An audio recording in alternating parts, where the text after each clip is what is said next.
I was an underdog. I could play a little bit, but I was an underdog for the most part. But as I stand right here on this stage before you tonight, a lot of thoughts come to mind. And first and foremost, I think about my life and I think about adversity and I think about opposition. But for the most part of my life, I've been on this quest to figure out how can I work hard for something and my performance is not based upon the outcome. How can I work and my effort and my motivation and my drive is not based upon what the product will be, but more so based upon me taking pride in what I do. And so I came up with this thing called process over product, and I firmly believe the process saved my life. And what I mean by the process, I'm talking about the way I handle my business on a daily basis and the way I go about every single aspect of my life. I live by this thing called empty the bucket. And when people hear it, they think it's a cute slogan, empty the bucket. But what they don't understand, it's an unspoken law. Empty the bucket, it's an unspoken law of accountability and responsibility to me on this earth and my existence and everybody that is connected to me. I may be crazy, but I don't know. I just believe that I'm supposed to give everybody that is connected to me the best version of me. I just believe I deserve to give my wife and my children the best version of me. I just believe the people that I'm of service to on this earth, I deserve to give them the best version of me.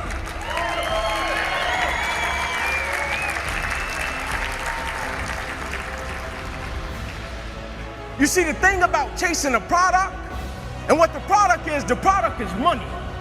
The product is a house, the product is a car. The thing about chasing a product, the product can always change. And if your performance is always based upon the product, what happens when the products change and you don't take pride in what you do? But the thing about loving the process, everybody wants the prize, but nobody loves the process. Everybody wants to be a champion, but nobody's willing to put in the work that it takes to be a champion. Everybody wants to hold up the trophy and say, man, I did it, but nobody's willing to put in the work that it takes to do it. I love the process. I love the thought of working for what I want. And I firmly believe you're never supposed to wish for it more than you're willing to work for it. Your expectations never supposed to exceed your effort.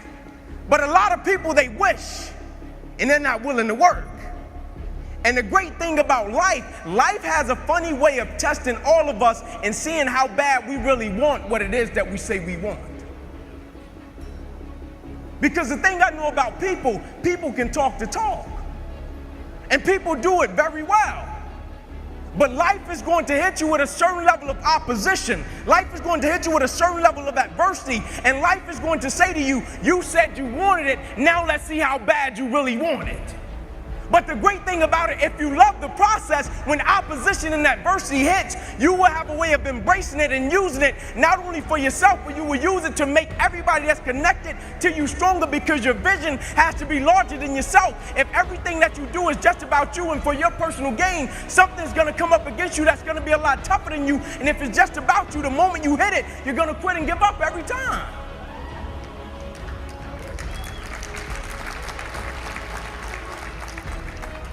But I believe in giving the backstory, because I think the backstory shapes and molds situations and circumstances. And so I have to give you the backstory of what shaped and molded me into the man that I am today. I'm 29 years old.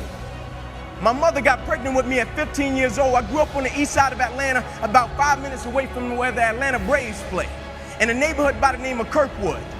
Drugs, gangs, violence, you name it. And I came up in a 2-bedroom home, 14 people. And I used to sleep on the floor. My grandmother, Miss Daisy Johnson, she used to come to us and she would say, one night out of the week, you all get the opportunity to sleep in the bed. And so when I got to sleep in the bed, it wasn't like I got the bed to myself and I was like, man, I got the bed to myself. It was 5 more of my cousins in the bed. And so we slept 3 to the foot and 3 at the head. And so as a kid, pretty quick, I had to make a decision of what I wanted to do with my life, because in that same house, I had 8 uncles, all 8 of which are still going in and out of prison till this day because they sold drugs and they were in gangs. And so I looked at it, and it's kind of like that quote that says, learn from the mistakes of other people because you can't make them all yourself. And so I saw them selling drugs, but I also saw the outcome. And so I said, I'm not selling drugs. I'm not joining a gang, because I see where that road leads to. Either I'm going to end up dead or in prison. I said, so my best bet may be to go to the NFL. And so I went to my cousin by the name of Tamon. I said, listen, man, I want to go to the NFL. I feel our family deserves a better way of life. Let's work for it. I said, we're going to be patient. We're going to engage in consistent action every night. And so every night we would go out and we would race light pole to light pole in Kirkwood. No shoes. Light pole to light pole every night. And so one night we were getting ready to race, and down the street came a big blue pickup truck. And it pulled over to the side, and out of it got a white guy. First white guy I ever saw in my life. True story. And my uncle Bobo, who just got sentenced to 40 years in prison, he was on one corner.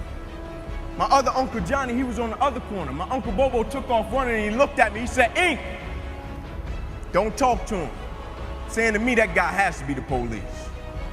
Coach Trey walked up to us, nicest guy in the world. He said, "Would you kids like to play organized sports?" I stepped to the front. I said, "Yes, sir." He said, "Go in the house and get your guardian." My uncle JJ was there. I went in the house. I said, "Unc, there's a guy outside. He asked me if he'd like to play organized sports." I told him yes. He said, "Well, I go in the house to get my guardian. I'm coming to get you. Will you please talk to him?"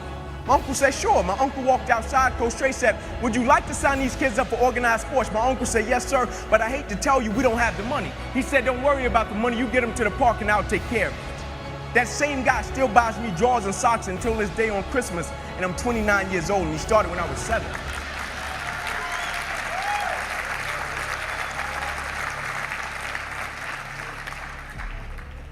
But a weird thing happened one night. You see, most nights after practice, everybody would leave to go home, and I always had to sit in the park because my mother worked at Wendy's. And my mother didn't get off work till about 10 o'clock, 10:30 most nights, and I'll be sitting there in the park, and I loved it. I didn't want anybody to take me home because when I went home, I was sleeping on the floor with roaches and rats. And so anytime I got in solitude to dream, anytime I got in solitude to think about what I wanted to do for my family and my community, I took advantage of it. And so most nights, I'll be sitting there in the park, and I'll be looking up at the lights. And I'll be envisioning myself doing things in the NFL, envisioning myself doing things for my community. And just as the lights would always go out, my mother, she would pull up, and she used to drive an old Buick Regal. Hubcaps off the car seats torn up, the car was all beat up.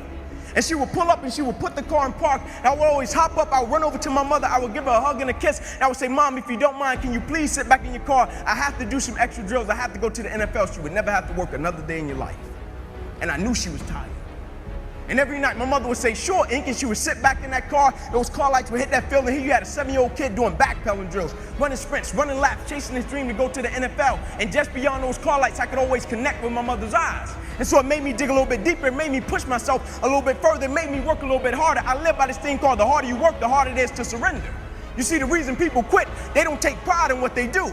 The harder you work, the harder it is to surrender. And I'm not just talking about business, I'm talking about winning simultaneously in every aspect of life. I'm not concerned with a person that does well in one aspect of their life and they can hang their hat there and say, "Man, I made a lot of money." You made a lot of money, you're a public success, but you're a private failure.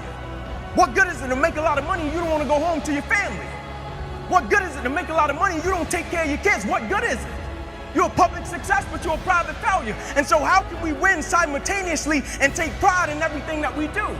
And one night, my mother couldn't pick me up, and she called Coach Trey. She said, "Coach, I can't make it tonight. Can you please take Inky home?" And so he put me and about 8 guys in the back of his pickup truck, and he said, "Inky, I'm gonna drop you off last." And so when he got to my house, I got out on the sidewalk, and I'm standing in front of 125 Warren Street, and I looked back at Coach Trey. And I said, why are you doing this? Because where I came from, people didn't just help you. It was, I pat you on your back, you gotta pat me on my back. You remember I did that for you, you gotta do this for me. And I said, "Why are you doing this?" And he looked back at me and he said, "Son, I wanna tell you something." And he said, "I don't want you to ever forget it." He said, "Son, the more you make sure that somebody else's life is okay, God will always make sure that your life is okay."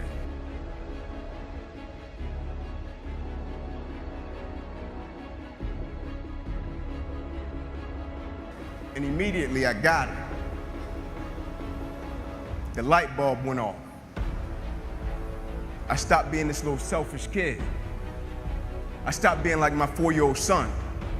And for the first time in my life, I stopped thinking everything was just about Inky Johnson, and I realized my existence on this earth is a lot bigger than me. I realized my lineage and my family, when I step outside of my door in the morning, what I represent is a lot bigger than me. And so the thing I had to understand, every day I woke up and everything that I was a part of, I first had to understand I was representing a lot more than myself. I first had to start living by 2 words, honor and legacy. And what I mean by honor and legacy, you honor the ones that paved the way for you. And you leave a legacy for the ones that's coming behind you. We just have it right now while we're a part of something right now. Somebody has came before us and paved the way, and somebody will come after us. And so while we have it, how can we do it in such a way that we leave a legacy for the ones that's coming behind us, and we honor the ones that paved the way for us? And so everything I did, I took a certain level of pride in it. People thought I just wanted to be a great football player. What they didn't understand about Inky Johnson was this: I could have washed cars. I guarantee you I would have been the best car washer there was in the world. Because the thing I understood, I wasn't just representing myself. It wasn't just about me. Everything that I did, I shifted my mindset from me to we. Now I was operating with a spirit of collective character, meaning it didn't matter what I did individually. If I didn't represent my mother in the right way, it didn't matter. If I didn't represent my lineage in the right way, if I didn't represent my team in the right way, who cares what I did individually? I didn't care if we won a game and I scored 40 points individually. Who cared? I shifted from me to we. And so everything I started to do, I was thinking about my family, I was thinking about my community, and I was thinking about my friends in a different way. And I will never forget, I got to high school, and nobody in my family had ever been to college. They all dropped out, ended up in prison. My high school, the name of it was Crim High School in Atlanta. They used to call it Crime High. They used to shoot teachers. And my first day, I walked through the metal detector, and a cop was standing on the other end of the metal detector. And he said, "What is your plan, little man?" I said, "My plan is to go Division I." He said, "No, you'll probably go to cell block D1. I said, "No, you got the wrong guy." He said, "I heard that before. Your uncles came through and said the same thing." I said, "No, I'm telling you, you got the wrong guy." You know the first person I went to see when I got my scholarship papers?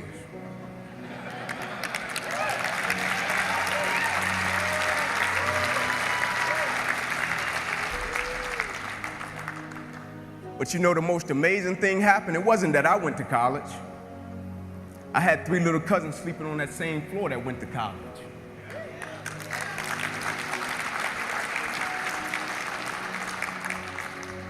I saw friends in my community come off the corner from selling drugs and go to college. I saw friends in my community come out of gangs and go to college.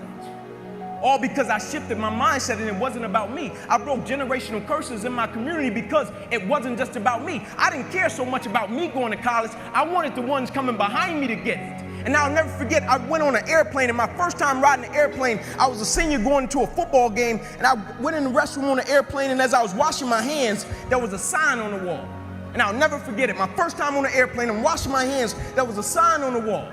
And as I was walking out of the restroom, the sign said, "As common courtesy to the person that's coming behind you, can you wipe the sink out and leave it better than you found it?" And I said, as common courtesy to the generation that is coming behind me in life, everything that I touch, everything that I'm a part of, I vow to God that I will leave it better than I found it. And so now it wasn't even about me.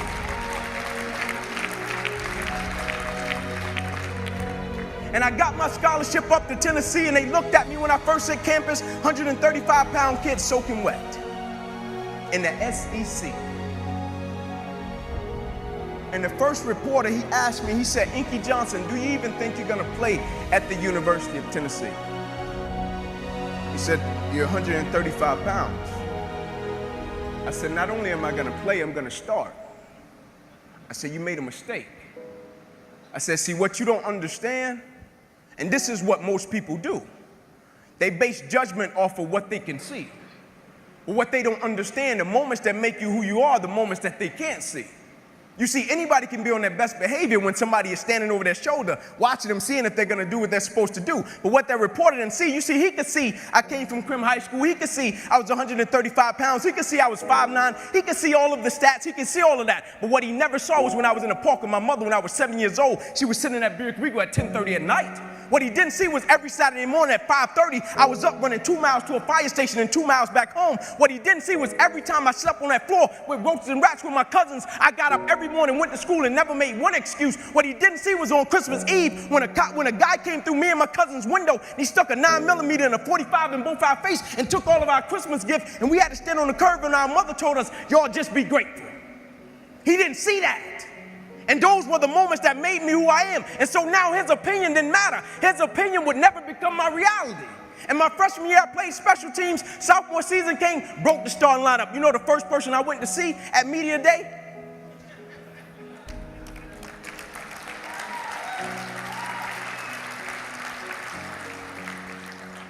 He quit. He was so embarrassed. And I'll never forget my sophomore season, I finally made it to the point in my life where I felt as if everything in my life was lining up. Spiritually, I was getting discipled. Life was in shape. On track to graduate in 3 years. Life was in shape, education. I still remember the day I was in the film room watching film, and I was watching the California Bears, and my defensive backs coach, Larry Slade, came in the room. He said, "Inky Johnson, I got some good news for you." And I dropped the clicker, and I said, "Coach, what is it?" He said, "Son, you're a projected top 30 draft pick." He said, "All you have to do is play these next 10 football games. You're an automatic multimillionaire." I ran out of the room. I got on the phone. I called my mother and my grandmother. I said, "Listen," I said, "after this season, we will never struggle." I said, "We would never miss another meal." I said, "After this season, our lives are about to change forever." And little did I know our lives were really about to change. First game we come out, play against California Bears, I get an interception, we shut them down, we get the victory. Second game, we're playing against Air Force. It gets late in the game, found ourselves in a dogfight. Quarterback dropped back, he released the ball to the running back coming down my sideline. And I approach the tackle like I approach any other tackle, and the way I'm approaching it, either I'm gonna knock you out or you're gonna knock me out. I'm 165 pounds, I can't play with anybody. But at the point of contact, when I hit this guy, something different happened that had never happened to me before in my life.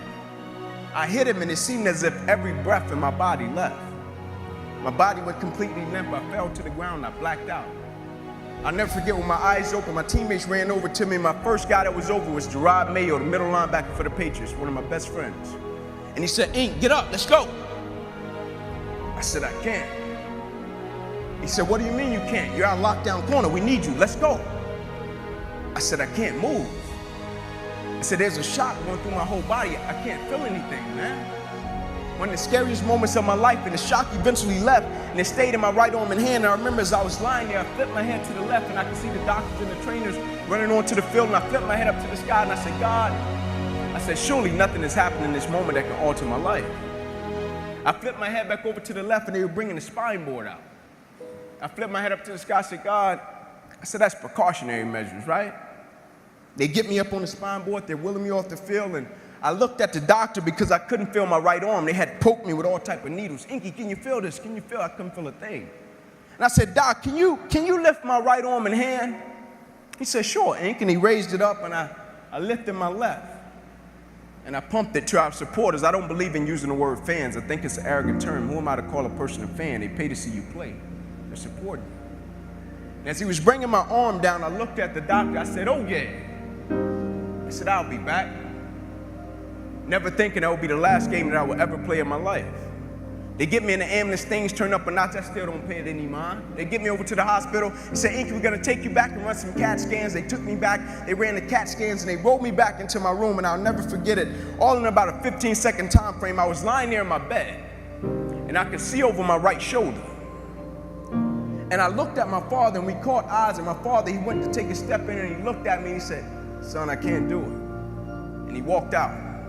My mother, she came in, she was running, she kissed me on my forehead, she said a prayer, she said, "Ink, everything is gonna be okay," and she ran out.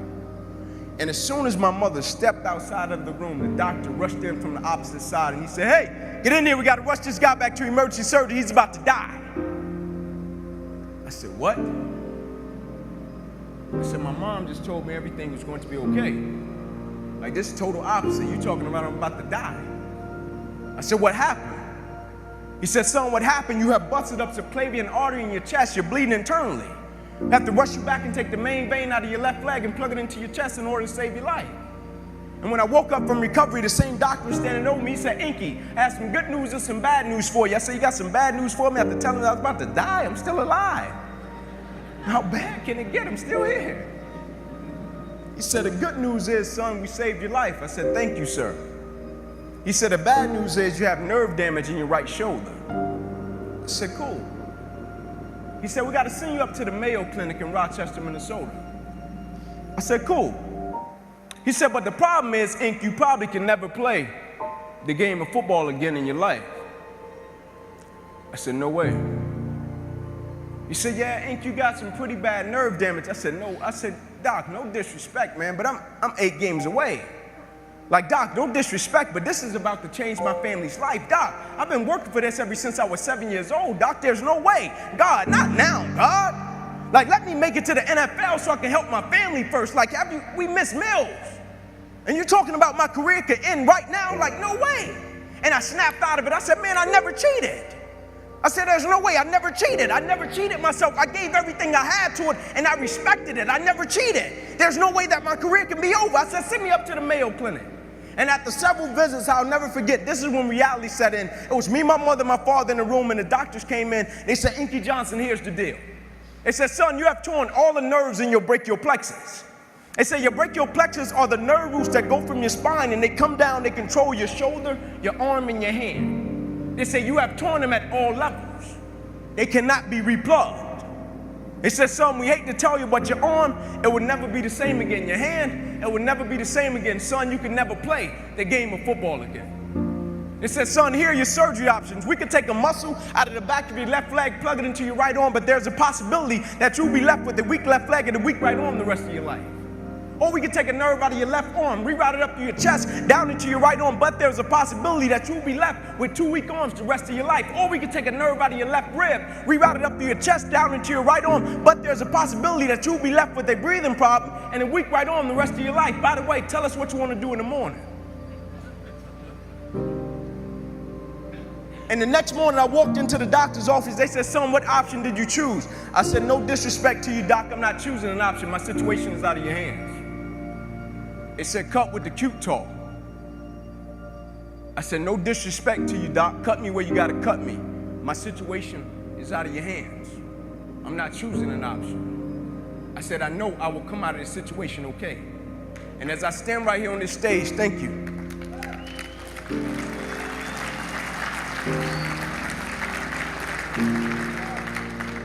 As I stand right here on this stage before you today, they cut me 6 times down my left thigh. They cut me 2 times across my right rib. They cut me 2 times across my right pec. They cut me 1 time across the left side of my neck, 1 time across the right side of my neck. They cut me from the bottom of my armpit all the way down to the bottom of my hand. And after they got through cutting on me, they said, son, you're going to be in this hospital for the next 40 days. I walked out of the hospital on the 3rd day. They said, you broke a record. How did you do it? And I said, first and foremost, the thing I want y'all to understand, I will never let a circumstance or a situation define my life.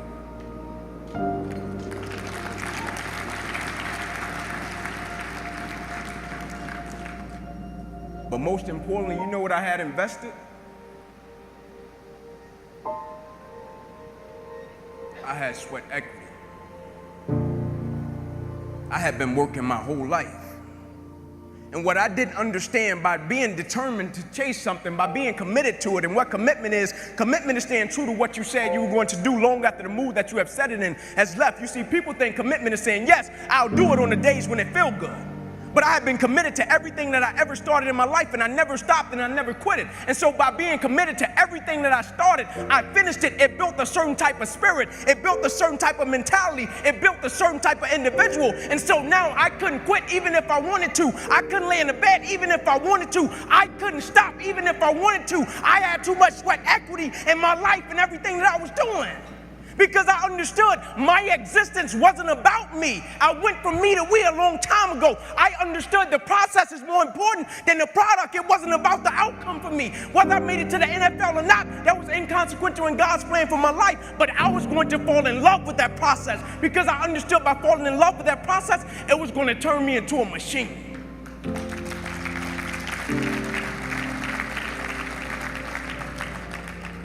You see, a lot of people need things to get motivated. A lot of people need a little extra money to get motivated. A lot of people need, whatever the case may be, a little bonus to get motivated. I don't need anything but breath in my body and life.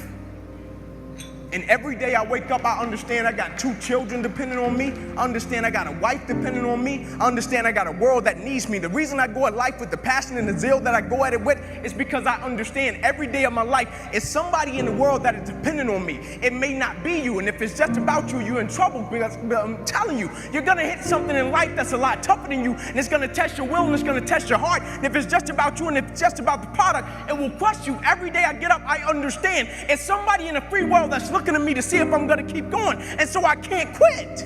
And so I went back to school the next week after they had just saved my life. I was back in class. I had to learn how to write all over again. I had to learn how to walk all over again. I had to learn how to tie my shoe all over again. I had to learn how to bathe all over again.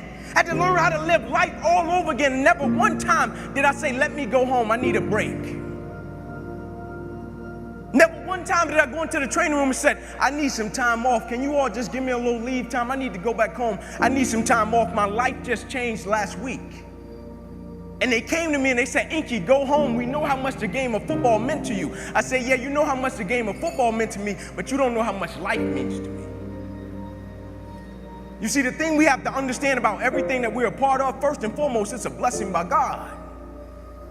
And when it's a blessing, you can't help but to give everything you got to it. My life got saved. I got spared my life. I almost died. The doctor came to me on the field. He was on one knee and he grabbed my wrist and he said, son, you don't have a pulse. I don't even know how you're still living. And my last doctor visit, they came to me and they said, sorry, Inky Johnson, you will never be able to use this arm or hand again in your life. I said, no disrespect to you, doc, but I will use this arm and this hand every day for the rest of my life by the way that I live my life. Every day I'm going to impact someone's life. Every day I'm going to empower someone. Every day I'm going to inspire someone. Every day I'm going to encourage someone.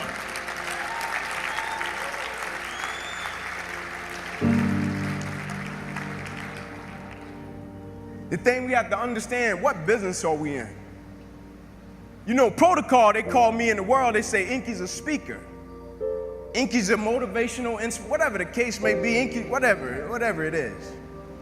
But what they don't understand, I'm in the people's business. Not a speaker, I'm a servant. Anybody that has direct contact with people on a daily basis, that is an opportunity to change someone's life. Don't ever pass up an opportunity to be of encouragement to other people. Don't ever pass up an opportunity to inspire someone. Don't ever pass up an opportunity to empower someone. Don't ever pass up an opportunity to show someone love, because the thing about it, my wound, like you can see this. You can see my arm. My wound is visible. But it's a lot of people in this room that are wounded, and you can't see it. And it's internal. And so the opportunities that we pass up to be a blessing to other people, we can save their life with just one encounter. When we talk about me to we, when we talk about process over product, when we talk about sweat equity, when we talk about better together, do we really understand what that means? Because sometimes the thing about life always comes along when we make up our mind to try to distract us. But truth be told, we all know that we're stronger together. And that's in every aspect of life, whether it be sports, whether it be business, whether it be a marriage, whether it be a family, we're always stronger together. It's kind of like the Planet of the Apes movie when Caesar and his guys, they were going crazy, they were going bananas, and Caesar stood back on the hill, and Caesar was trying to calm them down, and they wouldn't calm down, and they wouldn't listen to him, and the way he got their attention was phenomenal. The way he got their attention, he picked up a piece of straw, one silly piece of straw. Caesar picked up one silly piece of straw and he held it up in front of him. He picked up one straw and he broke it. And then he picked up 2 handfuls of straws and he braced it. And what he was telling them, alone, weak, can do nothing. Together, strong, unstoppable, can change the world.